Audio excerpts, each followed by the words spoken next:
Is your Ninja Speedi burning your meals? Let's troubleshoot the issue step by step. No tools required.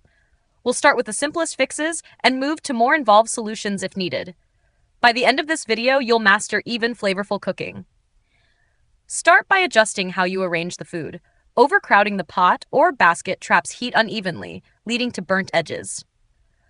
Spread ingredients in a single layer and flip or rotate them halfway through cooking for balanced results. For delicate items like toast or bacon, use the rack accessory to elevate food and promote airflow.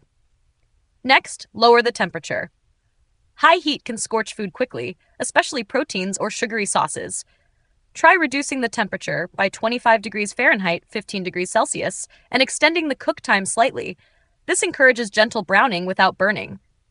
If burning persists, add moisture. Place a small dish of water in the pot or lightly spray food with oil before cooking. This creates steam to moderate heat and prevent charring. Check the heating element for debris. Burnt residue or grease buildup can disrupt heat distribution, causing hot spots. Clean the element gently with a damp cloth.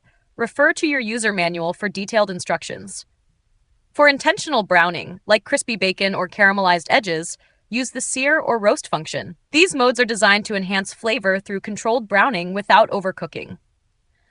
Avoid consuming heavily charred food, as it can contain harmful compounds like acrylamides. If food is blackened, discard the burnt portions. Still stuck? Use the link in the video description to reach Ninja's customer support. If this guide helped, subscribe for more quick fixes. Have another appliance issue? Let us know in the comments. We may feature it in a future video. Thanks for watching, and happy cooking!